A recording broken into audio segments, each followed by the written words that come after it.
ప్రతిసారి మనం కలుసుకున్నప్పుడల్లా కొన్ని కొత్త విషయాలు నేర్చుకుంటున్నాం, తెలుసుకుంటున్నాం. కొత్త విషయాలు తెలుసుకోవడం కోసమే ప్రతిరోజు ఉన్నది. నిన్నలోంచి పోయి మనం ఇవాళలోకి వచ్చామంటే ఇవాళ ఏదో మనం కొత్తది నేర్చుకోవాలి, కొత్త రుచులు ఆస్వాదించాలి, కొత్త సువాసనలు గుబాళించుకోవాలి, కొత్త దృశ్యాలు చూడాలి, కొత్త ఆలోచనలు ఆలోచించాలి, కొత్త కాన్సెప్ట్స్ తెలుసుకోవాలి. మై డియర్ ఫ్రెండ్స్, 2 సార్లుగా మనం ఈ ధర్మం అనే దాని గురించి మనం తెలుసుకుంటూ ఉన్నాం. ముచ్చటగా 3వసారి మనం ధర్మం గురించి మళ్ళీ తెలుసుకుందాం. మనం ధర్మం 1, ధర్మం 2, ధర్మం 3గా మనం తెలుసుకుంటున్నాం వీటిని. ఈరోజు ఈ ధర్మం గురించి మనం తెలుసుకునేటప్పుడు 2 ప్రధానమైన స్టేట్మెంట్స్ మనం తెలుసుకుందాం.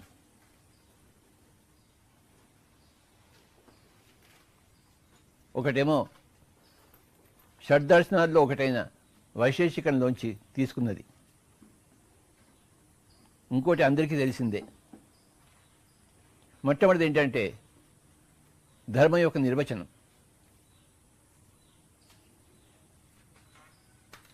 వైశేషికంలో ఏం చెప్తుందంటే ధర్మం అంటే, వైశేషికం అనేది షడ్దర్శనాల్లో ఒకటి. సాంఖ్యము, యోగము, న్యాయము, ఇలాగ షడ్దర్శనాలు ఉన్నాయి, వేదాంతము. అందులో వైశేషికం ఒకటి.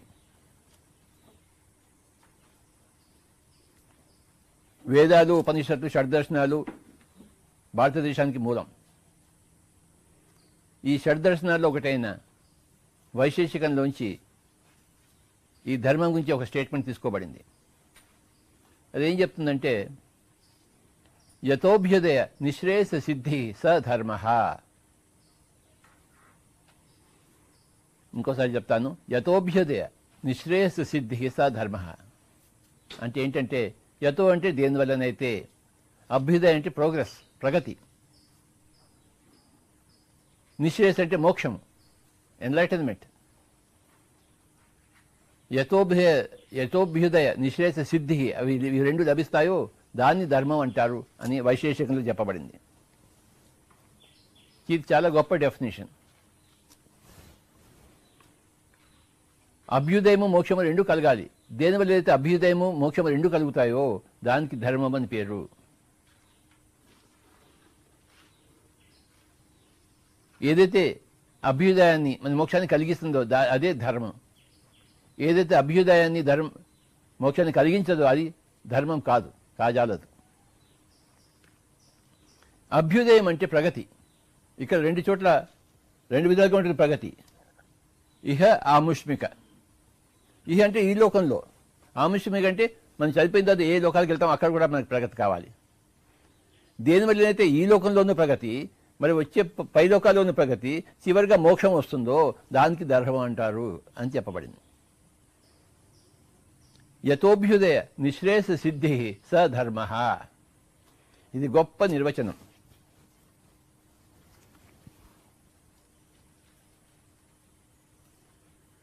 తులసీదళాన్ని కూడా మనం రాసుకున్నాం. ఇది యతో దేనివల్లనైతే, అభ్యుదయం అంటే ప్రగతి, ఆముష్మికం మరి ఇహలోక, ఈ 2 రకాల ప్రగతులు వస్తాయో, యతోభ్య నిశ్రేయస. నిశ్రేయస అంటే అన్న, అపవర్గం అన్న, ముక్తి అన్న, మోక్షం అన్న అన్ని పర్యాయ పదాలు. నిశ్రేయస్ అన్న, అపవర్గం అన్న, ముక్తి అన్న, మోక్షం అన్న, ఇవి 4 కూడా పర్యాయ పదాలు. ఎన్లైటన్మెంట్, లిబరేషన్, సాల్వేషన్ ఇంగ్లీష్లో చెప్పుకోవాలంటే. కనుక దేనివల్లనైతే ఇహలోకంలోనూ ప్రగతి, మరి పరలోకంలోనూ ప్రగతి, మరి పరంపరగా కైవల్యం కూడా సంప్రాప్తిస్తుందో దానికి ధర్మం అంటారు అని వైశేషికంలో చెప్పబడింది. ధర్మాన్ని ఆచరిస్తే మనకి ఇహలోకంలో ప్రగతి ఉంటుంది, చనిపోయిన తర్వాత పరలోకాలకు వెళ్తాం అక్కడ కూడా ప్రగతి ఉంటుంది, చివరిగా మనకి ఆ కైవల్యం లభిస్తుంది. ఏకమైపోతాం సృష్టిలో లయమైపోతాము. దాని పేరు ముక్తి, మోక్షము, అపవర్గము, నిశ్రేయస్సు. మై డియర్ ఫ్రెండ్స్, యతోభ్యుదయ నిశ్రేయస్ సిద్ధి స ధర్మ. మై డియర్ ఫ్రెండ్స్, ఇది అందరూ గుర్తుంచుకోవాల్సిన నిర్వచనం, డెఫినేషన్. యతో అభ్యుదయ నిశ్రేయస సిద్ధి స ధర్మ.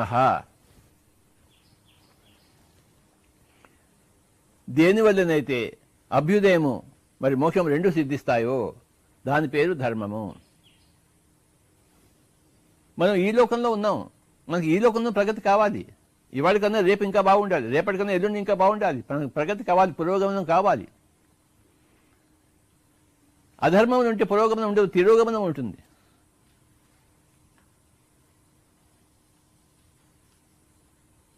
ఎవరినో హత్య చేస్తావు, నువ్వు జైలుకి వెళ్తావు. నువ్వు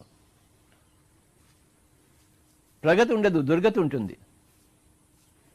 ఏ కోడినో మేకనో కోసుకుని తిన్నావు, నీ ప్రగతి ఉండదు, నీ దుర్గతి వస్తుంది, నీకు రోగాలు వస్తున్నాయి, నీ పాపం పండుతుంది, నువ్వు మంచం మీద పడుకోవాల్సి వస్తుంది, హాయిగా లేచి తిరగలేవు. మై డియర్ ఫ్రెండ్స్,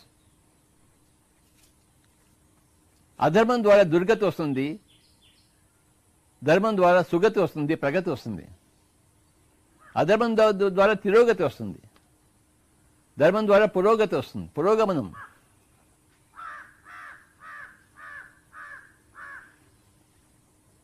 ఈ లోకంలోనూ ఉంటాము, చనిపోయిన తర్వాత వేరే లోకాలు వెళ్తాం మనం. అక్కడ కూడా మనం చేసిన ధర్మం వల్ల మనకి పురోగమనం కావాలి, పురోగతి కావాలి, ప్రగతి కావాలి. ఈ లోకంలో ఉన్నంత వరకు, ఈ శరీరంతో ఉన్నంత వరకు మనకి పురోగమనం కావాలి, పురోగతి కావాలి, ప్రగతి కావాలి.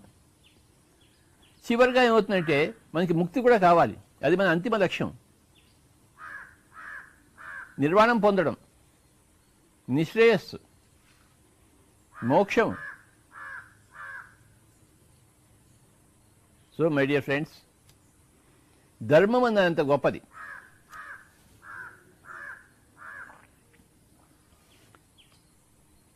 అది నిత్యము మనకి ప్రగతిని ఇస్తూనే ఉంటుంది. అది ధర్మం.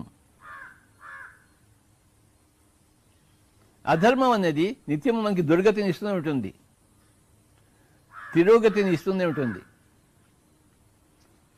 ధర్మం పురోగతిని ఇస్తూ ఉంటుంది, చివరిగా ఎన్లైటన్మెంట్ వస్తుంది. అందుకే గౌతమ బుద్ధుడు ధమ్మపదం అని చెప్పి రాశాడు.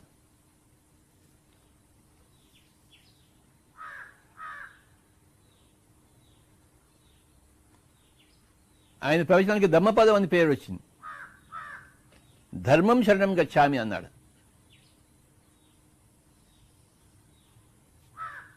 ఏది సరైనదో దాన్ని శరణు కోరుతున్నాను. ధర్మం అంటే సరి అయినది, రైటియస్నెస్.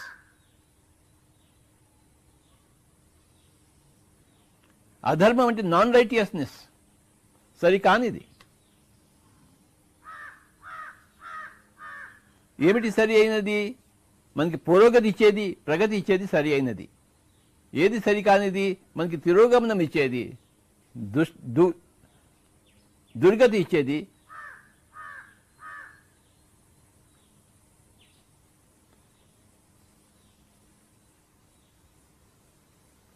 అది అధర్మం, నాన్ రైటియస్నెస్.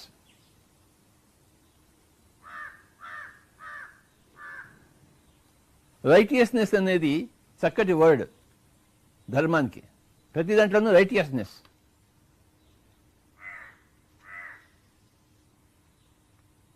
ఆ రైటియస్నెస్ ఉండాలి. మాటల్లో రైటియస్నెస్, ఆలోచనలో రైటియస్నెస్, చేష్టల్లో రైటియస్నెస్, చూపుల్లో రైటియస్నెస్, వినడంలో రైటియస్నెస్, మాట్లాడడంలో అన్నిట్లోనూ రైటియస్నెస్. మన ఆహారంలో, మన వ్యవహారంలో.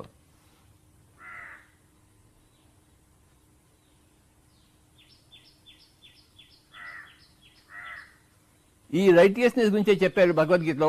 యుక్తాహార విహారస్య యుక్త చేష్టస్య కర్మస్య. యుక్తం అంటే రైట్, అయుక్తం అంటే రైట్ కానిది, రాంగ్.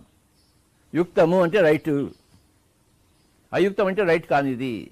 యుక్తాహార విహారస్య, ఆహారం యుక్తంగా రైట్గా ఉండాలి, విహారం ఎంజాయ్మెంట్ రైట్గా ఉండాలి, చేష్ట నువ్వు చేసే కర్మలన్నీ రైటియస్గా ఉండాలి. యుక్తాహార విహారస్య చేష్టసు యుక్త కర్మావ యుక్త స్వప్నావబోధస్య. స్వప్నం అంటే నిద్ర, నీ నిద్ర కూడా సరిగ్గా ఉండాలి, రైట్గా ఉండాలి. అవబోధం అంటే నీ ఎన్లైట్మెంట్ కూడా సరిగ్గా ఉండాలి. రైటియస్నెస్ గురించి చెప్తుంది ఈ శ్లోకం భగవద్గీతలో. యుక్తాహార విహారస్య యుక్త చేష్టస్య కర్మసు యుక్త స్వప్నావబోధస్య యోగో భవతి దుఃఖః. ఈ యుక్త యోగం వల్ల, ఈ రైటియస్నెస్ యోగం వల్ల, ధర్మాచరణ వల్ల నీకు దుఃఖం హరిస్తుంది ఆయన చెప్పాడు. ఆహారము యుక్తంగా ఉండాలి. యుక్తం అంటే రైట్, అయుక్తం అంటే రాంగ్. సరికానిది అంటే అయుక్తము, సరి అయినది అంటే యుక్తము. యుక్త ఆహార విహారం అంటే ఎంజాయ్మెంట్. నువ్వు జిలేబీ తింటున్నావు, బాగుంది, జిలేబీ తినవలసిన వస్తువే, నో ప్రాబ్లము, అది యుక్తమైన వస్తువే, ఎంజాయ్మెంట్ చేస్తున్నావు. కానీ ఎక్కువ తింటే ఏమవుతుంది?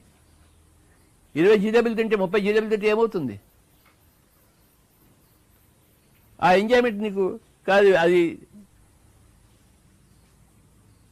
విపరీత ఫలాలను ఇస్తుంది. అది చేష్ట ఏ పని చేసినా కూడాను తగు మాత్రంలో చేయాలి, ఎక్కువ ఏది చేయకూడదు.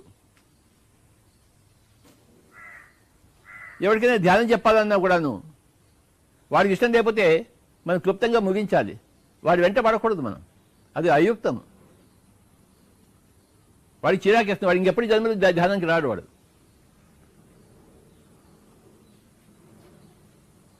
ప్రతి చేష్టలోనూ యుక్తం ఉండాలి. నిద్రలో కూడాను చేష్ట. ఎంతసేపు నిద్రపోవాలి? ఎంతైనా నిద్రపోవచ్చు, కానీ ఎంతసేపు నిద్రపోవాలి? ఎలా నిద్రపోవాలి? బాగా తాగి నిద్రపోవచ్చు, స్లీపింగ్ పిల్స్ వేసుకుని నిద్రపోవచ్చు. అది యుక్తమా అయుక్తమా? కాదు. అవబోధ ఎన్లైటన్మెంట్. ఒక తల్లి ఉంటుంది, చిన్న పాప ఉంటుంది, చిన్న పాప. ఆ తల్లి, ఈ పాప ఏడుస్తుంది నాకు ఆకలి అని చెప్పేసి, ఆ తల్లి అంటుంది ఊకో ఇగో నేను ధ్యానం చేస్తున్నాను, అక్కడ స్వామి చేస్తున్నాడు, టీవీలో విన్ను చూడు అంటుంది ఆ తల్లి. ఎంత మూర్ఖురాలు!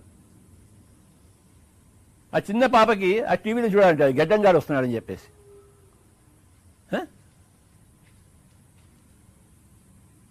అది ఆవిడ ఎన్లైట్మెంట్ అనుకుంటుంది ఆవిడ, ఆ తల్లి. అవబోధస్ అంటే ఎన్లైట్మెంట్ సరిగ్గా ఉండాలి. అక్కడ ఆ పాపని చూసుకోవాలి, అంతేగాని ఆ టీవీలో చూసుకుని ఆ గడ్డంగాడు వస్తే గడ్డంగాడిని చూసుకోవడం కాదు. నేను చూసాను చాలామంది మన ధ్యాన క్లాసులో వస్తుంటారు, చిన్న పాపని ఎత్తుకుని వస్తుంటారు, ఒళ్ళో కూర్చోబెట్టుకుంటారు, ఇక్కడ ధ్యానం చేస్తుంటారు. ఆ పాప ఏడుస్తుంటే అంటుంటే మరి ఏడుస్తుంటారు. నాకు తిక్కరేగుతుంది నాకు. ఆ పాప ఏమో ఇలా లాగుతుంటుంది, ఇలా గీలుతుంటుంది, ఆ పాపకి ఇష్టం లేదు. ఈ తల్లి ఏం చేస్తుంది? మహాతల్లి, మహాభక్తురాలు, ధ్యాన భక్తురాలు. ఓయబ్బో కాలిపోతుంది ధ్యాన భక్తి.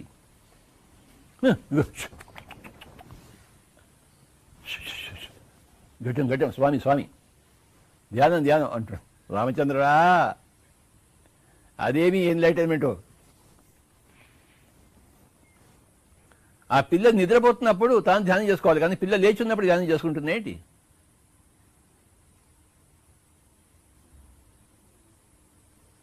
ప్రతి ధ్యాన మీటింగ్లోనూ అదే తల్లి అదే పిల్ల చూస్తుంటాను నేను.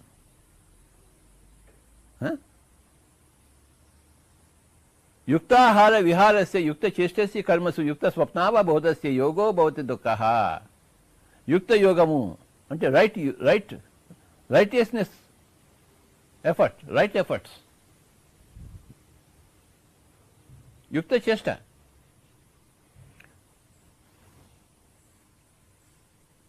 బుద్ధుడు అష్టాంగ మార్గంలో right views, right efforts, right speech, right actions, right way of earning your living, right attention, right concentration, right material అన్నీ చెప్పాడు. అన్ని రైట్ చెప్పాడు. అంటే యుక్తమైన. దానికి ఆపోజిట్ ఏంటి? అయుక్తమైన. కనుక మై డియర్ ఫ్రెండ్స్, ధర్మం అంటే యుక్తం, రైటియస్నెస్. ఎప్పుడు రైట్లోనే ఉండాలి. లెఫ్ట్ అనేది ఆ ఇంగ్లీష్ పదంలో ఉంది, అది వదిలిపెట్టి, లెఫ్ట్ అంటే వదిలిపెట్టేయడం, రైట్ కానిది లెఫ్ట్ అంటే వదిలిపెట్టేయాలి. రాంగ్, అది రాంగ్ అని వదిలిపెట్టే అందుకని లెఫ్ట్ అన్నాడు వాడు.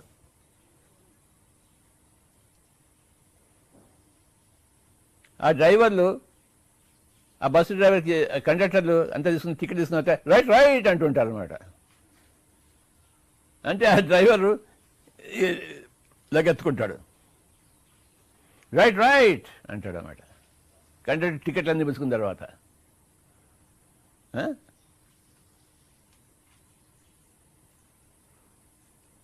యుక్తాహార విహారస్య యుక్త చేష్టస్య, ఇది ధర్మంలో వస్తుంది ఈ పాయింట్. ఎప్పుడైతే నువ్వు యుక్తాహారంలో ఉంటావో, యుక్త విహారంలో ఉంటావో, యుక్త చేష్టల్లో ఉంటావో, యుక్త స్వప్నంలో ఉంటావో, యుక్త అవబోధంలో ఉంటావో, అది నీకు ప్రగతిని ఇస్తుంది. ఇహ ఆముష్మిక, ఈ లోకంలోనూ ప్రగతి, పరలోకంలోనూ ప్రగతి, చివరిగా కైవల్యం ఇస్తుంది.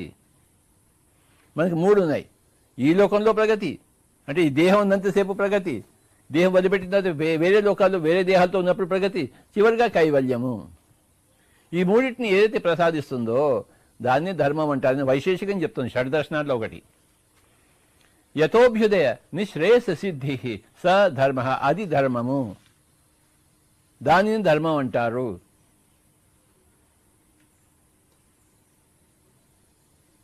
పతంజలి యమ నియమాల్లో ఉన్న యమాల్లో సత్యము, అహింస, ఆస్తయము, అపరిగ్రహము, బ్రహ్మచర్యము, 5 యమాలు. అందులో ఈ ధర్మం వస్తుంది.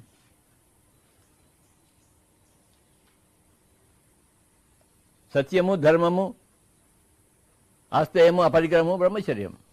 మై డియర్ ఫ్రెండ్స్,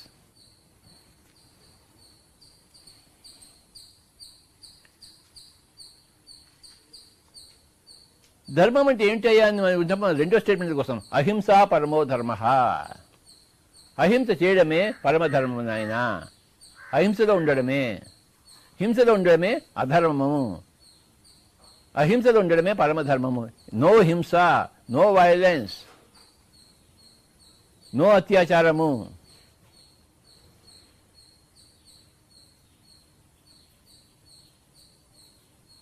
ఆ మేకను కోసి ఆ మెడను కోస్తుంటే అది ఎంతటి హింస బాబా, ఆ చేపను నీళ్ళలోంచి తీసేస్తే ఎంతటి హింస బాబా,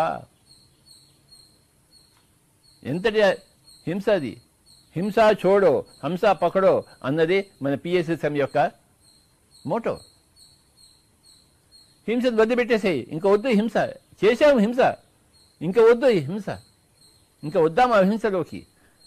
అహింస అన్నదే పరమధర్మం, హయ్యెస్ట్ ధర్మ. పరమ అంటే హయ్యెస్ట్, ధర్మ అంటే righteousness. Non violence, non killing, non interference is the highest dharma, highest righteousness.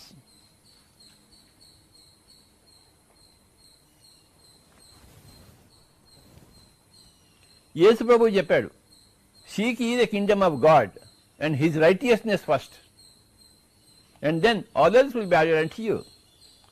నాయనా, ఆ దేవుని రాజ్యంలో ప్రవేశించు, ఆ దేవుని ధర్మాన్ని ఆచరించు, అప్పుడు నీకు కావలసినవన్నీ నీకు వస్తాయి.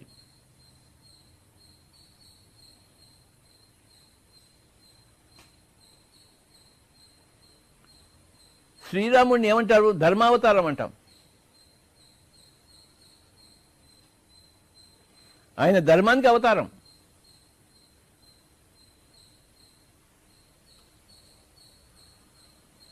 మన సీతారాయణం పుస్తకంలో దీనా మెరియం రాసిన, మనకందరికి ఇచ్చిన ఆ సీతారాయణం పుస్తకంలో రాముడి యొక్క ధర్మస్వరూపం విశేషంగా మనకు కనబడుతుంది. అసలు ఆ రామాయణంలో, వాల్మీకి రామాయణం కూడా కనపడనంత కనపడుతుంది మనకి. రాముడి యొక్క ధర్మ పరాయణత, ఆ ధర్మావతారం, రైటియస్నెస్. రాముడు ఏ పెద్ద ప్రవచనాలు ఏమి ఇవ్వలేదు బుద్ధుడిలాగా, కృష్ణుడిలాగా. కానీ రాముడి యొక్క నడవడికే ఆయన ప్రవచనం.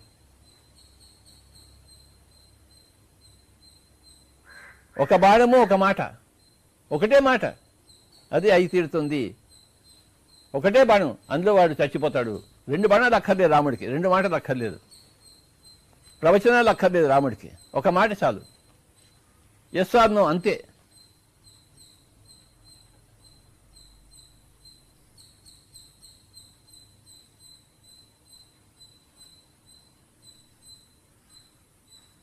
ఆ అరణ్యవాసంలో రాముడి వనవాసంలో ఎంతోమంది రాక్షసులు ఏమో అకృత్యాలను చేస్తుంటే లక్ష్మణుడు అంటుంటాడు, ఇప్పుడైనా మనం రావణి మీద యుద్ధం చేద్దాం, ప్రకటిద్దాం అంటే ఉండునైనా మనకి ఇంకా పూర్తి ఎవిడెన్స్ రాలేదంటాడు రాముడు. పూర్తి ఎవిడెన్స్ వచ్చేదాకా మనం యుద్ధం ప్రకటించకూడదు అంటాడు అన్నమాట. ఈ విషయం ఆ సీతారామ పుస్తకం ఎంత బాగా ఉందో. వీటన్నిటికీ రావణుడే కారణం నీకు ఎలా తెలుసు? ఇంకా పూర్తి ఎవిడెన్స్ లేదు నీకు. ఇంకా ఎప్పుడైతే సీత అపహరించిపోయాడో అప్పుడు పూర్తి ఎవిడెన్స్ వచ్చింది, అప్పుడే యుద్ధాన్ని ప్రకటించాడు రాముడు. ఈ విషయం ఆ ధర్మాచరణ ఎంత చక్కగా ఉందో. పూర్తి ఎవిడెన్స్ లేకుండా మనం మాట్లాడకూడదోయ్, నోరిప్పకూడదోయ్, ఒక తీర్మానం చేయకూడదు నాయనా అని రాముడు లక్ష్మణుడికి చెప్తాడు. తెలుసు లోపలన్నీ వాడే చేస్తున్నాడని చెప్పేసి, కానీ పూర్తిగా ఎవిడెన్స్ లేదు. ఒక జడ్జికి తెలుస్తుంది వీడు లాయర్ రాంగ్ అని చెప్పేసి, కానీ ఎవిడెన్స్ లేకపోతే వాడు ఏం చేయలేడు. షో ద ఎవిడెన్స్ అంటాడనమాట. అలాగే ఆ సీతారామ పుస్తకంలో, దీనా మిరియం గారు రాసిన పుస్తకంలో రాముడు పూర్తి ఎవిడెన్స్ కోరుకుంటాడు, అప్పుడే రావణుడితో యుద్ధం చేస్తాడు, అప్పుడే ఒక తీర్పు ఇస్తాడు, తీర్మానం ఇస్తాడు. మై డియర్ ఫ్రెండ్స్, ధర్మము అన్న దాని గురించి మనం విశేషంగా తెలుసుకుంటున్నాం మూడు ఎపిసోడ్స్ నుంచి. అహింస పరమో ధర్మ.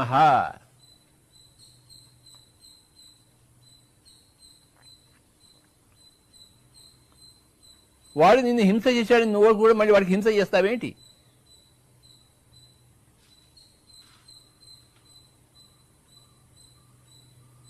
కౌరవులు పాండవులు చంపడానికి ఎంతో ప్రయత్నించారు, ఆ వనవాసంలోనూ అజ్ఞాతవాసంలోనూ.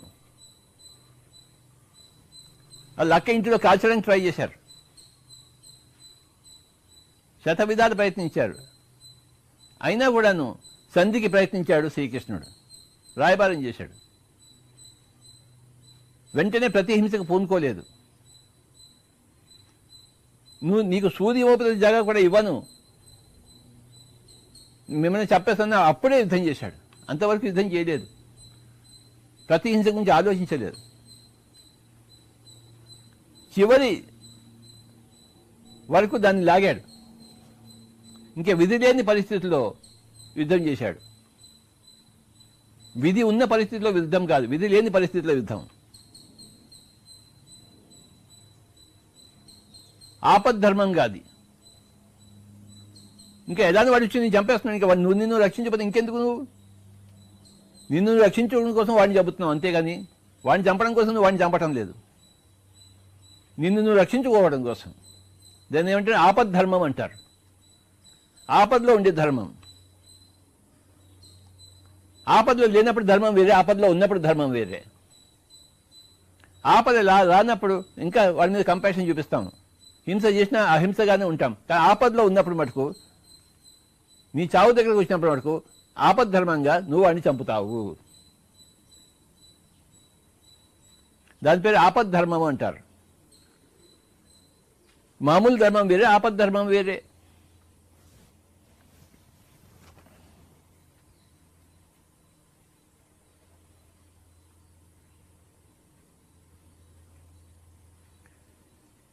శరీరం చచ్చిపోతుంది అనుకోండి, అప్పుడు నువ్వు డాక్టర్ దగ్గరికి వెళ్ళు, వాడు ఏదైనా చేయగలిగితే చేయించుకో. కానీ ఊరికే తలకాయ నొప్పికి డాక్టర్ దగ్గరికి ఎందుకు వెళ్తావు? కడుపు నొప్పికి ఎందుకు వెళ్తావు? ధ్యానం చేసుకో అని చెప్తాం మనం. ఫైనల్గా ఎమర్జెన్సీ ఉన్నప్పుడు మటుకే డాక్టర్ దగ్గరికి పో. నాన్ ఎమర్జెన్సీలో, ఆపద లేనప్పుడు నో డాక్టర్, నో మెడిసిన్. ఒక చిన్న ఎగ్జాంపుల్ ఇస్తాను. నేను కర్నూలులో క్రికెట్ ఆడుతున్నాను. ఆడుతుంటే ఏమైందంటే, నేను బ్యాటింగ్ చేస్తున్నాను, ఆ బాల్ వచ్చి నా ఈ వేలు మీద పడిందన్నమాట, బౌన్సర్. ఇంతగా లావ్ అయిపోయింది ఈ వేలు. ఇక బ్లడ్ అంతా క్లాట్ అయిపోయింది, నల్లగా అయిపోయింది అంతా.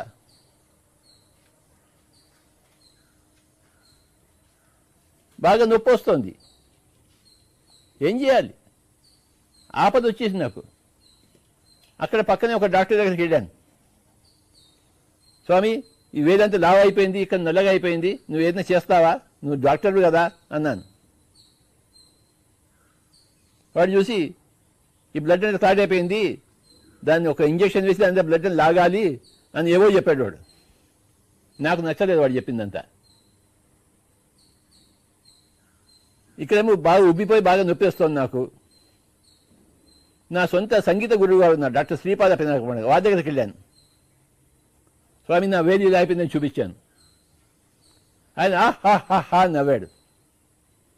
నవ్వి బాలా అని పిలిచాడు వాళ్ళ భార్య గారిని. కొన్ని వేడి నీళ్ళు తీసుకురా అన్నాడు. డాక్టర్ పినాక పండు గారు. ఆవిడ వేడి నీళ్ళు తీసుకొచ్చింది. ఆ వేలు అందులో పెట్టబోయ్ అన్నాడు. 2 నిమిషాలు పెట్టాను, మొత్తం కరిగిపోయిందంతా. ఇంకో డాక్టర్ ఏమో ఇంజక్షన్ వేయాలి, ఆ బ్లాక్ తీయాలి అని అన్నాడు. ఈయనేమో వేడి నీళ్ళు పెట్టి మొత్తం పోతున్నా అన్నాడు. పోయిందంతా హాయిగా అయిపోయింది. అది ఆపద్ధర్మం. అది నేను డాక్టర్ దగ్గరికి పోయాను.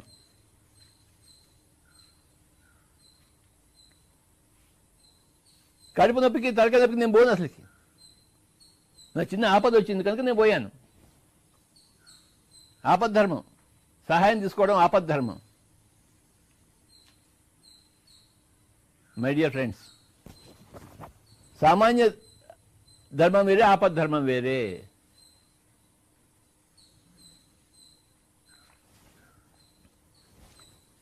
గజేంద్ర మోక్షంలో ఆ గజేంద్రుడు చచ్చిపోతున్నాడు. ఆ ముసలి వచ్చి పట్టుకుంది. ఎక్కడో ఉన్న విష్ణుమూర్తికి టెలిగ్రామ్ పంపించాడు. నాయనా రా నాయనా అని చెప్పేసి. ఆయన టెలిగ్రామ్ అనుకుని పరిగెత్తుకుంటూ వచ్చేసాడు. ఆపద్ధర్మం. ద్రౌపదికి వస్త్రాలు ఇచ్చాడు ఆపద్ధర్మం కింద. దానికి కూడా అర్హత ఉండాలి. సో మై డియర్ ఫ్రెండ్స్, ధర్మం గురించి ఎంత విస్తారంగా తెలుసుకుంటున్నామో. పతంజలి యమాల్లో ధర్మం ఉంది. వైశేషికంలో ధర్మం గురించి డెఫినేషన్ ఇచ్చాడు. యథోభిహ నిశ్రేయస సిద్ధి స ధర్మ అని చెప్పేసి. మనకు అందరికీ తెలిసిన వాక్యము అహింసా పరమో ధర్మ.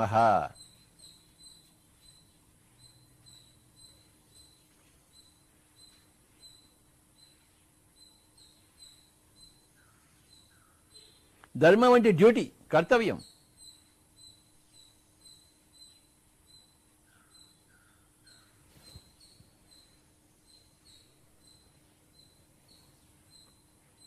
కర్తవ్యం ధర్మం అంటారు. నువ్వు చేయవలసిందే ఇది. అది చేయడం కోసం నువ్వు అక్కడి నుంచి వచ్చావు ఇక్కడికి. నువ్వు చేయవలసింది నువ్వు తీసుకోవాల్సి, నువ్వు చేస్తానని తీసుకుని వచ్చింది చేయవలసిందే నువ్వు.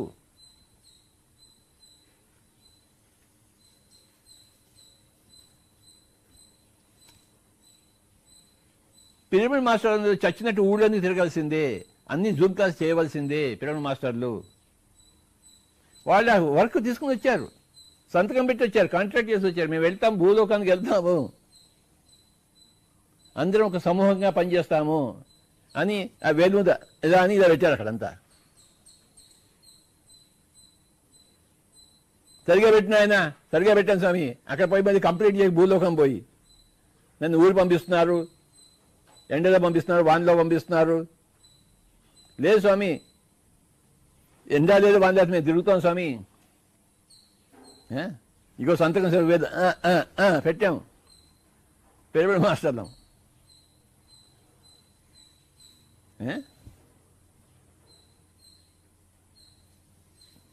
డ్యూటీ. కౌసల్య సుప్రజా రామ పూర్వ సంధ్యా ప్రవర్తతే ఉత్తిష్ట నరషాదుల కర్తవ్యం దైవమాహ్నికం. నువ్వు ఆ దైవ కార్యక్రమం తీసుకుని వచ్చావు, చెయ్యి నువ్వు. ఆ దైవ కార్యక్రమం ఎవడో నీకు ఇవ్వలేదు, నువ్వే చూసుకున్నావు. నాకు కావాలి కావాలి అని కోరుకుని వచ్చావు. నువ్వు కోరుకున్నదే నువ్వు చేస్తున్నావు. నువ్వు కోరుకున్నది నీకు ఇవ్వబడిందని నువ్వు చేయాల్సిందే. నువ్వు కోరుకోకుండా ఏది నీకు ఇవ్వబడలేదు. నీ ధర్మాన్ని నువ్వు నిర్వర్తించు. యుద్ధాయ కృతనిశ్చయ అన్నాడు కృష్ణుడు అర్జునుడితో. అర్జునుడు యుద్ధం చేయవయ్యా, నువ్వు చేయవలసిందే. కృత నిశ్చయంతో. చస్తావు లేదా చంపుతావు, రెండు ఓకే. కానీ పారిపోతే మటుకు అది అధర్మం నాయన. యుద్ధం చేయి, విజయము వీరస్వర్గము. యుద్ధం చేయి, డూ యువర్ డ్యూటీ.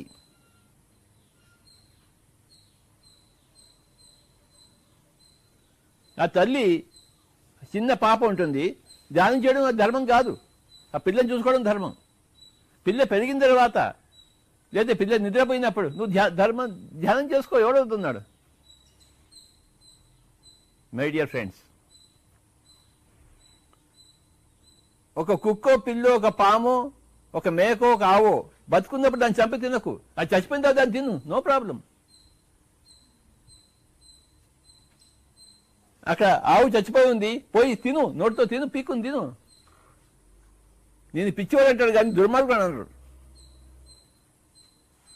కానీ ఆవుని చంపి నువ్వు తింటుంటే నువ్వు దుర్మార్గుడివి. చచ్చిపోయిన దాన్ని తింటే నువ్వేం దుర్మార్గం ఉంది అక్కడ? అది ఏదో అక్కడ లేదు, ఆత్మ లేదు అక్కడ. అక్కడ మ్యాటరే ఉంది, అక్కడ శవమే ఉంది. చచ్చిపోయిన ఆవుని తిను. ప్రకృతి సహజంగా చచ్చిపోయిన ఆవుని, చచ్చిపోయిన మేకని తిను. పిఎస్ఎస్ఎంకి ఏమీ అభ్యంతరం లేదు. దాన్ని నీ కత్తితో చంపి తినమాక అంటుంది. ఆ హింస వద్దునైనా, అహింస పరమో ధర్మ, హింస छोड़ो అంటుంది.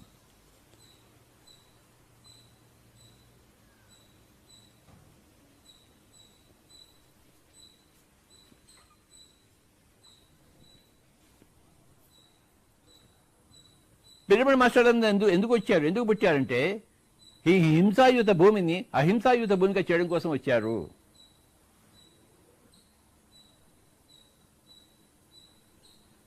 ధర్మాన్ని ప్రతిష్టాపించడానికి వచ్చారు. భగవద్గీతలో ఇంకో శ్లోకం ఉంది, యదా యదా హి ధర్మస్య గ్లానిర్భవతి అభ్యుత్థానం అధర్మస్య తదాత్మానం సృజామ్యహం. ఎప్పుడెప్పుడైతే అధర్మం ప్రబలిపోతుంటుందో, ధర్మం క్షీణిస్తుంటుందో, అప్పుడప్పుడంతా నన్ను నేను ప్రకటించుకుంటానని చెప్పాడన్నమాట. యదా యదా హి ధర్మస్య గ్లానిర్భవతి అభ్యుత్థానం అధర్మస్య తదాత్మానం సృజామ్యహం. ఏమిటి అధర్మం అంటే? హింసే అధర్మం. హింస ప్రబలిపోతుంటే అహింసాయుతులు పుడతారు. అసురులు ప్రబలిపోతుంటే సురులు పుడతారు. అజ్ఞానం ప్రబలిపోతుంటే జ్ఞానులు పుడతారు. పిరమిడ్ మాస్టర్ అంతా మహాజ్ఞానులు, ఎన్నో జన్మల్లో ఎంతో చేసి సాధించిన వాళ్ళు. ఇది వాళ్ళ కర్తవ్యం అయితే ఇంకెవరి కర్తవ్యం? ఇది భూమిని రక్షించుకోవడం.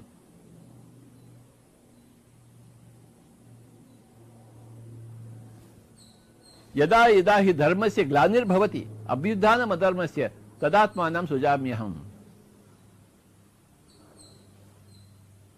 పరిత్రాణాయ సాధూనాం వినాశాయ చ దుష్కృతాం ధర్మ సంస్థాపనార్థాయ సంభవామి యుగే యుగే. ధర్మాన్ని సంస్థాపించడం కోసం నేను వచ్చాను ఆయన. ప్రతి యుగంలోనూ వస్తాను, యుగే యుగే. ఆ ద్వాపర యుగంలో కృష్ణుడిగా వచ్చాను, ఈ కలియుగంలో పిరమిడ్ మాస్టర్గా వచ్చాను ఆయన. నేను ప్రతి యుగంలోనూ వస్తూనే ఉంటాను. త్రేతాయుగంలో రాముడిగా వచ్చాను.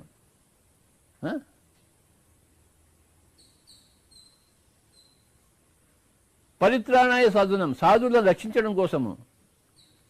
వినాశాయ దుష్కృతం, ఈ దుష్కృతాలు చేసేవాళ్ళని, హింసలో ఉండేవాళ్ళని వినాశం వాళ్ళ కోసం. ధర్మ సంస్థాపనార్థాయ సంభవామి యుగే యుగే. ఈ యొక్క శ్లోకంలో ఒక గొప్ప కిటుకుంది, సంస్కృతం కిటుకు. ఎంత నొక్కి చెప్పాడంటే ఆ వేదవ్యాసుడు ఇలా కొట్టి చెప్పాడు, ఇలా రాధవ అని చెప్పేసి. రాధవ అన్నాడు. చెప్తాను.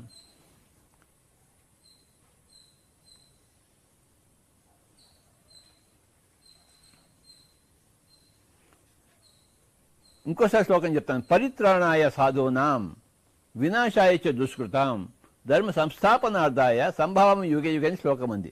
ఈ శ్లోకాన్ని కొంచెం మార్చి అదే అర్థంతో చెప్పచ్చు మనం. త్రాణాయ సాధూనాం, నాశాయ చ దుష్కృతాం ధర్మ స్థాపనార్థాయ భవామి యుగే యుగే అనొచ్చు. కానీ ఆ ప్రతిసారి దానికొని ఒక నొక్కి చెప్పాడనమాట. పరిత్రాణాయ వినాశాయ సంస్థాపనార్థాయ సంభవామి. త్రాణాయ అనొచ్చు. త్రాణాయ సాధూనాం నాశాయ చ దుష్కృతాం ధర్మ స్థాపనార్థాయ భవామి యుగే యుగే అనొచ్చు. కానీ నొక్కి చెప్పాడు, హే హే పరిత్రాణాయ సాధూనాం వినాశాయ చ దుష్కృతాం ధర్మ సంస్థాపనార్థాయ సంభవామి యుగే యుగే అన్నాడు. ఇది ఎలాంటిదంటే పూర్ణంగా చెప్పలేదు, సంపూర్ణంగా చెప్పాడు. పూర్ణమన్న సంపూర్ణం రెండు ఒకటే, కానీ సమ్ అనేది యాడ్ చేస్తాడంట. సంపూర్ణంగా చెప్పబోయ్, నువ్వు చెప్పేది సుస్పష్టంగా, స్పష్టంగా కాదు సుస్పష్టంగా చెప్పబోయ్.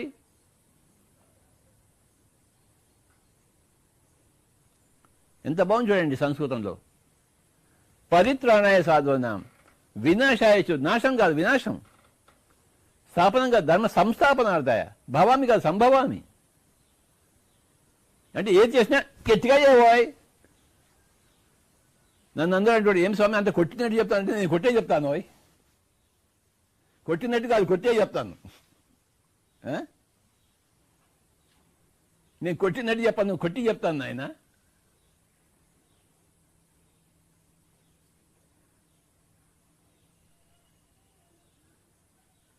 హింసా చూడో హంసా పకడో.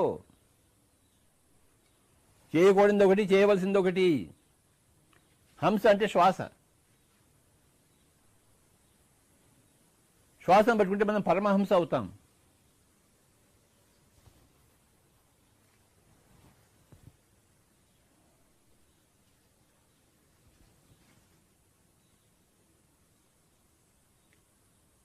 హింస అంటే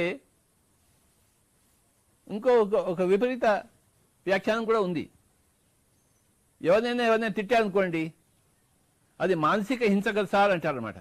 అది మానసిక హింస అనేది ఎక్కడా లేదు, శారీరక హింసే హింసయ్యా.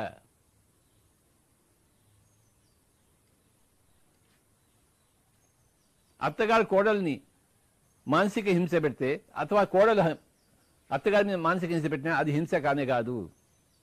చెయ్యి చేసుకుంటే హింస. అత్తగారు కోడల మీద చేయి చేసుకున్నా, కోడలు అత్తగారిని చేయి చేసుకున్నా శారీరక హింసే హింస, మానసిక హింస హింస కానే కాదు. వాడు నీ మానసికంగా నువ్వు తిరుగుతుంటే నువ్వు దానికి లోబడిపోతుంటే అది నీ యొక్క వీక్నెస్. అది వాళ్ళ యొక్క హింస కాదు. అది శారీరక హింసయే హింసయా, మానసిక హింస హింస అనబడదు. ఇది ఎవరికి తెలియదు పాయింట్, ఈ గిడ్డంగాడికి తప్ప.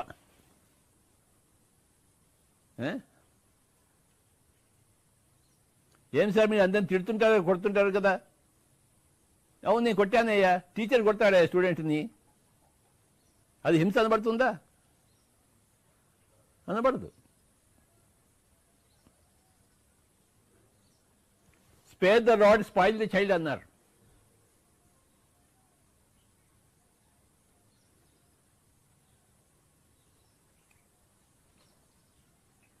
టీచర్ మంచి కోసం చేస్తాడు, వాడి ఇంటెన్షన్ కరెక్ట్.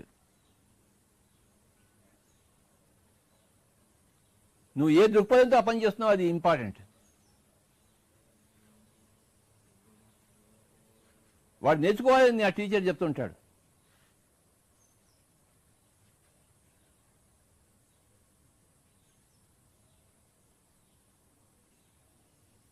ఆ టీచర్ చేసిన అధర్మం కింద రాదు. అయితే గట్టిగా కొట్టకూడదు, వాడి ఎముకలు విరిగిపోయింది కొట్టకూడదు. వాడికి 2 దెబ్బలు వేయచ్చు, చెంప చెల్లు మంది అయ్యేట్టు. కానీ ఎముకలు విరిగిపోయేటప్పుడు చేయకూడదు, అది హింస అవుతుంది.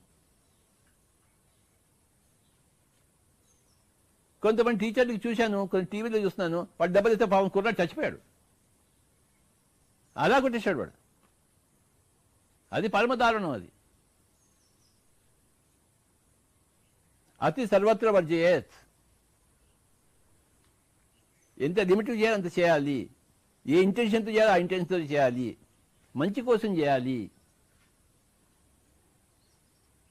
ఈ ధర్మం చాలా సూక్ష్మమైనది. అది వ్యక్తి మీద ఆధారపడి ఉంటుంది, పరిస్థితి మీద ఆధారపడి ఉంటుంది, దేశ కాల పరిస్థితి మీద ఆధారపడి ఉంటుంది ధర్మము. ఇది ఇంకో ధర్మ సూక్ష్మం. ఈ దేశంలో ఒక ధర్మం అయితే ఇంకో దేశంలో ఇంకో ధర్మం అవుతుంది, ఈ కాలంలో ఒక ధర్మం అయితే ఇంకో కాలంలో ఇంకో ధర్మం అవుతుంది, ఈ పరిస్థితిలో ఒక ధర్మం అయితే ఇంకో ధర్మంలో అవుతుంది. అందుకే ఆపద్ధర్మం అన్నారు. ఆపద సమయంలో ధర్మం వేరే.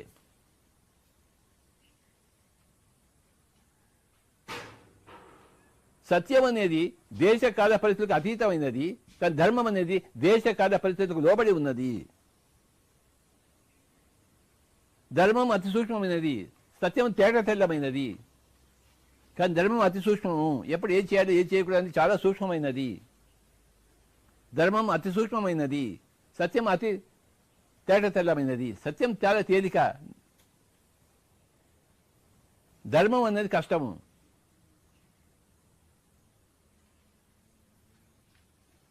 చాలా సూక్ష్మంగా ఆలోచించాలి, ఆ దేశాన్ని గురించి ఆలోచించాలి, ఆ కాలాన్ని ఆలోచించాలి, పరిస్థితి గురించి ఆలోచించాలి. చిన్న ఇన్సిడెంట్ చెప్తాను, చిన్న కథ లాంటిది, ధర్మం గురించి అర్థం చేసుకోవాలంటే.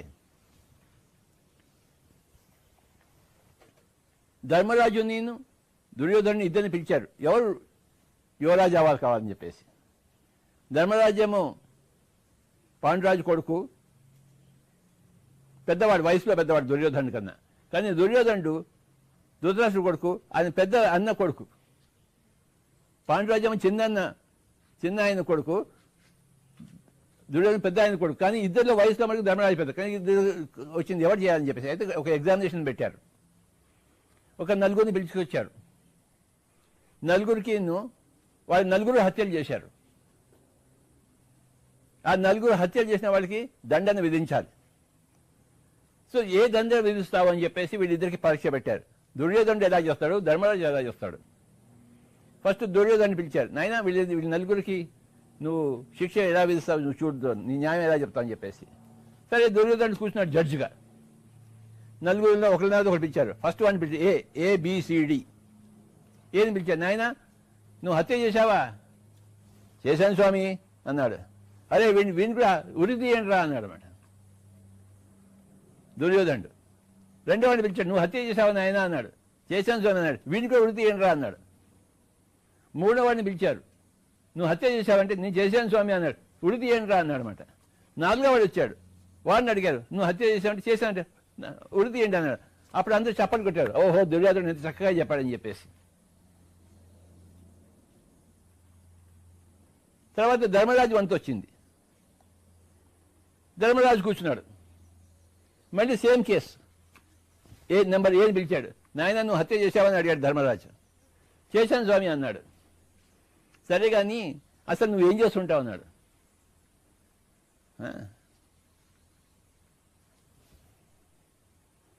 నేను బ్రాహ్మణుడిని స్వామి అన్నాడు. ఓహో నువ్వు బ్రాహ్మణ కులంలో పుట్టి హత్య చేశావా వేధవా, వీడిని చంపేయండి రా అన్నాడు. రెండో వాడిని పిలిచాడు బి, నువ్వు హత్య చేసావా అన్నాడు. చేసాను. నీదే కులం క్షత్రియ కులం, అంటే బ్రాహ్మణి కన్నా కొంచెం తక్కువ, వాడి జ్ఞానం లేదు వాడికి, బలం మటుకు ఉంది వాడికి, వాడి పెద్ద బుద్ధి లేదు వాడికి. బ్రాహ్మణికి బుద్ధి ఉండి కూడా చంపాడు. నువ్వు బలం ఉండి చంపావా? నువ్వు ఆ బ్రాహ్మణుడి సహాయం తీసుకుని అడ్వైస్ తీసుకుని చెప్పచ్చు కదా, నువ్వు చేసావని చెప్పేది. వీడికి యావజ్జీవ కారాగార శిక్ష వదిలిపెట్టింది అన్నాడు. చంపద్దు వీడిని, వీడు వేరే జాతి వీడు. తర్వాత మూడో వాడిని పిలిచాడు, నువ్వు హత్య చేసావనే చేశాను, నీదేంటి వైశ్య కులం అన్నాడు. అయితే వీడికి 6 సంవత్సరాలు శిక్ష విధించండి జైల్లో అన్నాడు. నాలుగో వాడు వచ్చాడు, నువ్వు ఇదే కులం అంటే శూద్రుడు అన్నాడు. వీడిని 6 రోజులు జైల్లో పెట్టి వదిలిపెట్టేసాడు అన్నాడు. బ్రాహ్మణుడికేమో చంపేశాడు, ఉరి శిక్ష తెచ్చాడు. వాడంతా చదువుకుని కూడా ఆ పని చేశాడు. వాడు ఏమాత్రం చదువు లేని శూద్రుడికి 6 రోజులు శిక్ష ఇచ్చి వదిలిపెట్టేశాడు. అందరూ హత్య చేశారు, కానీ వారికి డిఫరెంట్ శిక్ష పడింది. వాళ్ళ యొక్క పరిస్థితిని బట్టి, వాళ్ళ యొక్క అప్బ్రింగింగ్ని బట్టి, వాళ్ళ యొక్క దేశం, వాళ్ళ యొక్క కాలం, వాళ్ళ పరిస్థితి బట్టి వాళ్ళకి శిక్ష ఉంటుంది. దుర్యోధన చేసిన అవధి తెలియదు దుర్యోధనుడికి. అందరికీ శిక్ష విధించారు ఒకటే విధంగా. Uniform treatment, no uniform treatment in ధర్మం, నాన్ యూనిఫామ్ ట్రీట్మెంట్ ఉంటుంది. వాడి యొక్క దేశము, వాడి యొక్క కాలము, వాడి యొక్క పరిస్థితిని చూసి ఉంటుంది శిక్ష కానీ శిక్షణ కానీ. ధర్మము చాలా సూక్ష్మము. అది ధర్మరాజుకే తెలుస్తుంది కదా, యుధిష్ఠిరుడికి ఎలా తెలుస్తుంది? యుధిష్ఠిరుడిని ధర్మరాజు అన్నారు. ఆయన రాజు, ధర్మానికే రాజు ఆయన.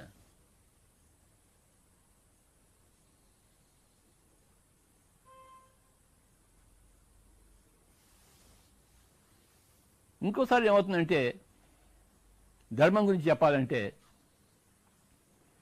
మత్స్య యంత్రంలో అర్జునుడు ద్రౌపదిని గెలుచుకుంటాడు. ఆ ద్రౌపదిని తీసుకుని ఇంటికి వస్తాడు. కుంతీదేవి లోపల ఉంటుంది.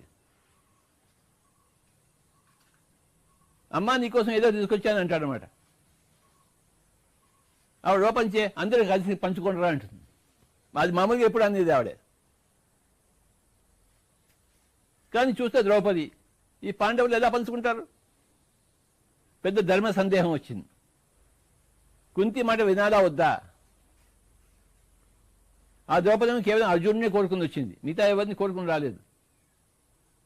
కానీ కుంతీదేవి ఏం చెప్పింది? అందరూ పంచుకోండి అని చెప్పింది. ఇప్పుడు పెద్ద మీటింగ్ పెట్టారు, ఇప్పుడు దీన్ని ఎలా సాల్వ్ చేయాలని చెప్పేసి. వాళ్ళ కుల వృద్ధుడు భీష్ముడిని పిలిచారు. నాయనా, మా కులానికి నువ్వే పెద్దవి, మా ఇంటి పెద్దవి, నువ్వు దీన్ని సాల్వ్ చేయ, ఇప్పుడు ఏం చేయాలని చెప్పేసి. ఆ భీష్ముడు అటు ఇటు చూశాడు. నా వల్ల కాదు అన్నాడు. ఇది నాకే చాలా కష్టమైన విషయం, ఇది నా వల్ల కాదు. ఆ కృష్ణుడు నటుడు వాడు చెప్తాడు చూడు అన్నాడు. భీష్ముడు తప్పుకున్నాడు. కృష్ణుని పిలిచారు. స్వామి మీరే ఇప్పుడు తీర్పు చెప్పండి అంటాడు. కృష్ణుడు అటు ఇటు చూశాడు. నా వల్ల కాదు అన్నాడు. ఈవెన్ కృష్ణుడు సైడ్ ఇది నా వల్ల కాదు. పోనీ ఎవరి వల్ల అవుతుంది? ధర్మరాజు వల్లనే అవుతుంది. Even though is the party, one of the party, he is the only person capable of giving a judgement. ఇది మీ స్వంత ఇంటి విషయం, నేను చేసుకోవడానికి వీల్లేదు. మీ ఇంటి విషయం మీరే చూసుకోవాలి. భీష్ముడు కాదు, నేను కాదు. You have to solve your own problem, you create your own reality అన్నాడు. I cannot create your reality అన్నాడు కృష్ణుడు. అప్పుడు ధర్మరాజుని పిలిచారు. ఏం చేద్దామంటే, తల్లి మాట వినాల్సిందే, రూలింగ్ ఇచ్చేశాడు అంతే. పంచుకున్నారు అందరూ. అందుకే ఆయన ధర్మరాజు అన్నారు. ఈ ధర్మరాజు యొక్క ధర్మతత్వం ఎలా ఉంటుందో చూడండి. యక్ష ప్రశ్నల్లో మిగతా పాండవులందరూ చచ్చిపోతారు, కానీ ధర్మరాజు వెళ్తాడు చివరిక. ఆ యక్షుడు అందరిని చంపేస్తాడు. ధర్మరాజు వెళ్తాడు. ధర్మరాజు యక్షుడు వేసే ప్రశ్నకు ధర్మరాజు జవాబు ఇస్తే ఆయన వరాలిస్తాడు. ఆయన యక్ష ప్రశ్నలు వేశాడు. ధర్మరాజు అందరికీ సమాధానం చెప్పాడు. సంతోషించాడు ఆ యక్షుడు. నాయన, ఈ నీ నలుగురు సోదరులు ఎవరినో ఒకరిని రక్షిస్తాను, బతికిస్తాను, నువ్వు ఎవరిని చూస్తున్నావు తెలుసుకున్నాడు. నువ్వు అర్జునుని కోరుకుంటావా, భీముని కోరుకుంటావా, నకులని సహదేవుని, ఎవరో ఒకరినే కోరుకో. నువ్వు ఒక్కడికే హక్కు ఉంది, వాడు మళ్ళీ తిరిగి బతికాడు. నువ్వు ఎవరిని కోరుకుంటావు ఇష్టం, నీ ఇష్టం అన్నాడు. అప్పుడు ధర్మరాజు వెంటనే చెప్పాడు, అర్జునుడు భీముడు నాకు వద్దు, కుంతి పుత్రుల్లో నేను ఉన్నాను, మాద్రి పుత్రుల్లో ఒకరు కావాలి నాకు, ఆ నకులుడిని సగుణ ఇద్దరిలో ఎవరో ఒకరు నాకు ఇచ్చేసాను అన్నాడు. అది ధర్మం అంటే. అర్జునుడిని భీముడిని కోరుకోవచ్చు కదా, కానీ అది అధర్మం అని తెలుసుకున్నాడు ఆయన. కుంతి పుత్రులో నేను ఒకరిని ఉన్నాను, మాద్రి పుత్రులో ఒకటి కావాలి నాకు, నకుల సంగతి చూసినాడు, ఇవ్వండి అన్నాడు. అప్పుడు యక్షుడు సంతోషి అందరినీ బతికించేశాడు. ధర్మం అంటే అంత సూక్ష్మంగా ఉంటుంది, అంత తేలిక అర్థమవుతుంది ఏంటి? నువ్వు ధర్మరాజు అయితేనే నీకు ధర్మం అర్థమవుతుంది. దుర్యోధనుడికి ధర్మం అర్థమవుతుంది ఏంటి? ధర్మం అతి సూక్ష్మమైనది మై డియర్ ఫ్రెండ్స్. ఈరోజు ఎన్నో విషయాలు తెలుసుకున్నాం మనం. ధర్మం 3లో యథోభ్యద నిశ్రేష సిద్ధి సధర్మ అని వైశేషిక సూత్రం తెలుసుకున్నాము. దేనివల్లనైతే ఇహ మరి ఆముష్మిక అభ్యుదయము మరి పరంపరగా మోక్షం వస్తుందో దాన్ని ధర్మము అంటారు.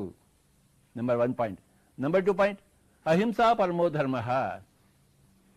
అహింస అన్నదే పరమధర్మము. మానసిక హింస అనేది లేదు, శారీరక హింస అన్నదే హింస. 3వ పాయింట్, ధర్మం అతి సూక్ష్మమైనది, అది వెంటనే అవగతం కాదు. ఎంతో సూక్ష్మ బుద్ధి ఉండాలి, సూక్ష్మ జ్ఞానం ఉండాలి. ఎంతో పరలోక జ్ఞానం ఉంటే కదా అర్థం కాదు. సత్యం పూర్తిగా తెలిస్తే కానీ ధర్మం అర్థం కాదు. అందుకే హిందూ మతాన్ని వర్ణాశ్రమ ధర్మం అన్నారు. ఆ ధర్మం అనేది వర్ణం బట్టి ఆశ్రమం బట్టి ఉంటుంది. ఫర్ ఎగ్జాంపుల్, ఒక 10 ఏళ్ల వాడు హత్య చేశాడు అనుకోండి, వాడు జువెనైల్ కేసు అంటారు. వాడికి పెద్ద శిక్ష ఏం లేదు.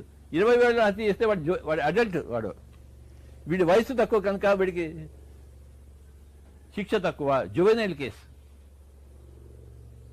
నాన్ జువెనైల్ కేసు వేరే, జువెనైల్ కేసు వేరే. జువెనైల్ క్రైమ్స్ వేరే, నాన్ జువెనైల్ క్రైమ్స్ వేరే.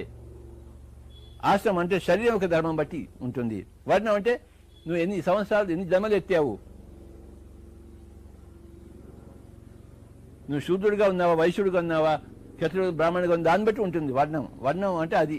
ఆశ్రమం అంటే శరీరం. ఈ వర్ణాశ్రమ ధర్మం అంటే ధర్మం అనేది నీ వర్ణం బట్టి, నీ ఆశ్రమం బట్టి. Age of the soul and age of the body. వర్ణం అంటే ఏజ్ ఆఫ్ ద సోల్, ఆశ్రమం అంటే age of the body. So my dear friends, ఈ 3 ఎపిసోడ్స్తో ధర్మాన్ని మనం పరిపూర్ణం చేసుకున్నాము.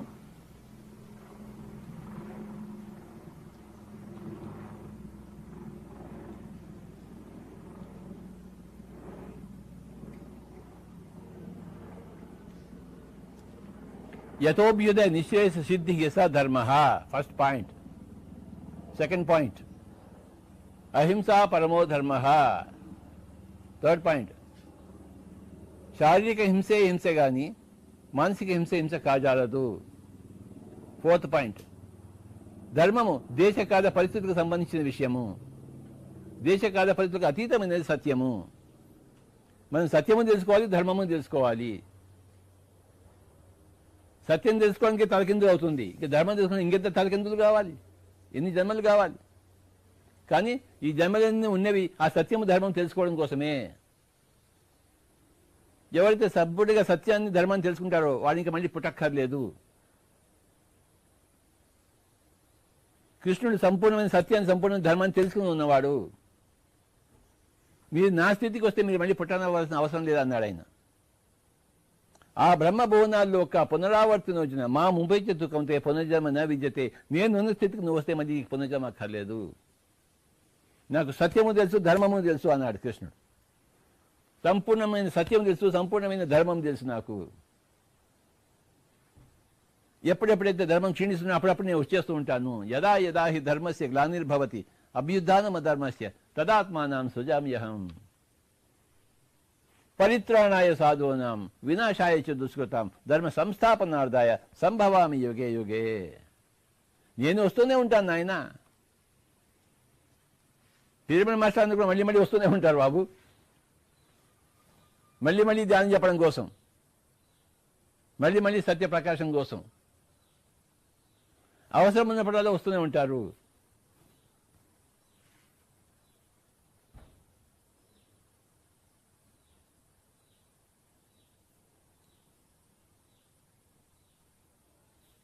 ఇతి హి ధర్మ వ్యాఖ్యాన. ఇది ధర్మం యొక్క వ్యాఖ్యానము.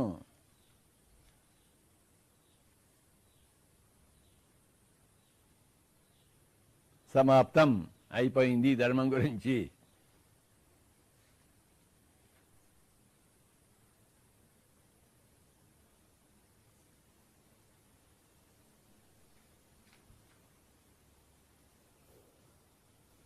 కాసేపు ధ్యానం చేద్దాము. ఎలా చేయాలి ధ్యానము? పాదాలు 2 క్రాస్ చేసుకుని, చేతులు పెట్టుకుని, వేళ్ళలో వేళ్ళు పెట్టుకుని హాయిగా కూర్చొని బ్యాక్కి ఆనిస్తూ, తల మటుకు అంచకూడదు అంతే. తలని ఫ్రీగా ఉంచుతూ బ్యాక్కి రెస్ట్ ఇస్తూ శ్వాస మీద ధ్యాస మిత్రులారా, శ్వాసానుసంధానం.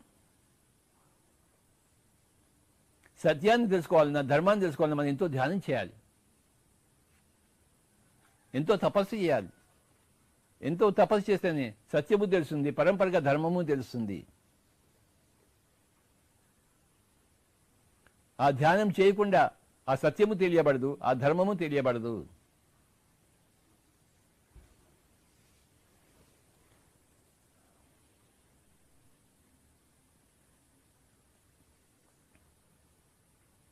సత్యం తెలుసుకుంటే ఋషివి అవుతావు, ధర్మం తెలుసుకుంటే రాజు అవుతావు.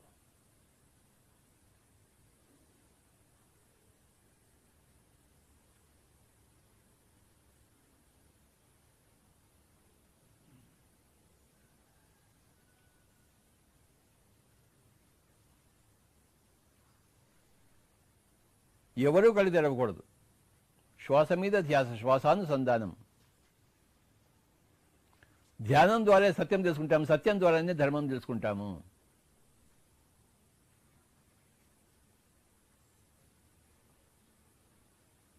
ధర్మం ద్వారానే పురోగతి, మోక్షము వస్తాయి. యతోభ్యుద నిశ్రేయస సిద్ధి స ధర్మ. ధ్యానం ద్వారా సత్యము, సత్యం ద్వారా ధర్మము, ధర్మం ద్వారా పురోగమనము, పురోగతి, సుగతి, సద్గతి.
ధర్మో రక్షతి రక్షిత. ఎవరైతే ధర్మాన్ని రక్షిస్తారో వాడి చేత కాపాడబడిన రక్షణ తిరిగి వాడినే రక్షిస్తుంది. ధర్మో రక్షతి రక్షిత. అహింసా పరమో ధర్మ. యతోభ్యద నిశ్రేయస సిద్ధి స ధర్మ. సత్యం వద ధర్మం చర.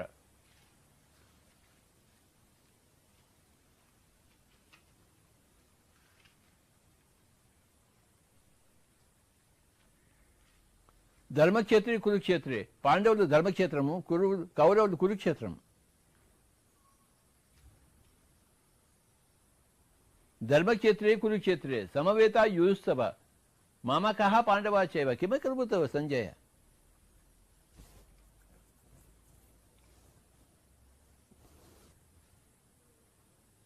పాండవులు అగ్రజుడు ధర్మరాజు.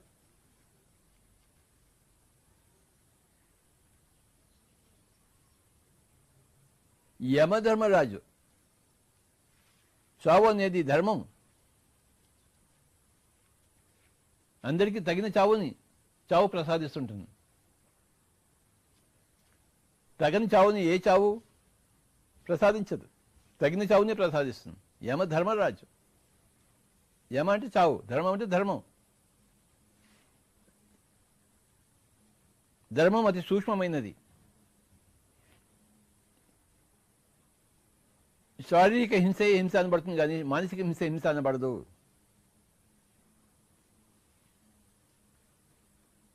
ధర్మం దేశకాల పరిస్థితులకు సంబంధించినది. సత్యము దేశకాల పరిస్థితులకు అతీతమైనది. ఎవరూ కళ్ళు తెరవరాదు. ఉచ్ఛ్వాస నిశ్వాసాలు కూడుకుంటే మనం ధ్యానంలో ఉన్న వారము.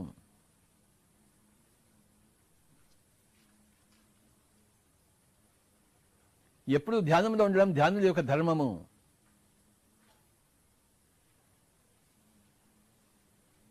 ప్రాపంచిక పనులు లేనప్పుడు ఆధ్యాత్మిక పనులు, ప్రాపంచిక పనులు ఉన్నప్పుడు ఆధ్యాత్మిక పనులు కాదు.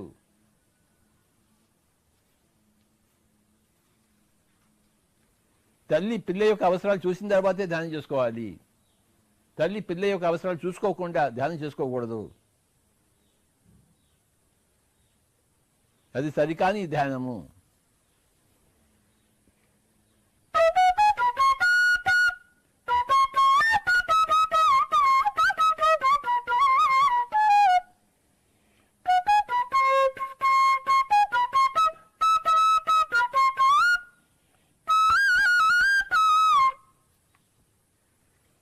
ఆపద్ధర్మము వేరే,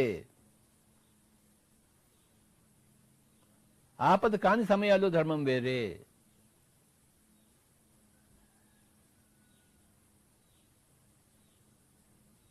వర్ణాశ్రమాలు బట్టి ధర్మం ఉంటుంది my dear friends. Age of the soul and age of the body that determine what is righteousness.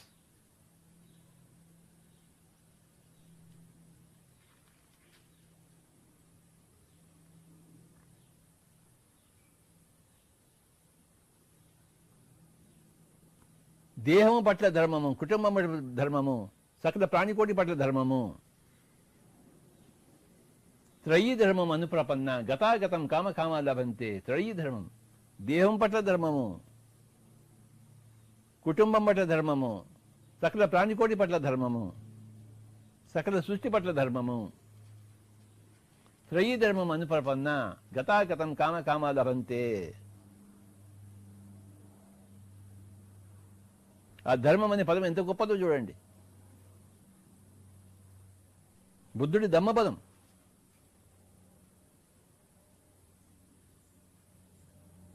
ధర్మం శరణం గచ్చామి, బుద్ధం శరణం గచ్చామి, సంఘం శరణం గచ్చామి.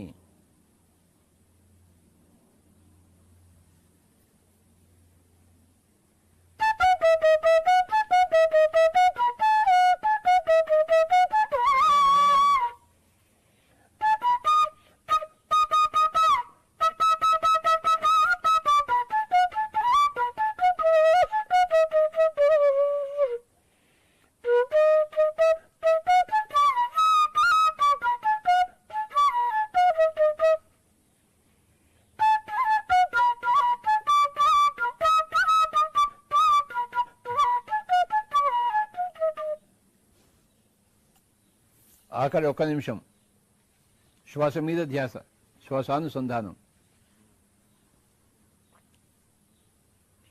30 seconds.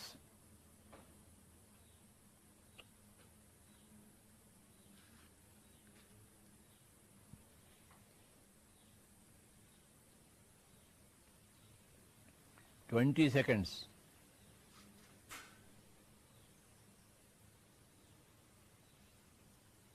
10 seconds. 9, 8, 7, 6, 5, 4, 3, 2, 1, 0. Kindly place your hands on your eyes for 5 seconds.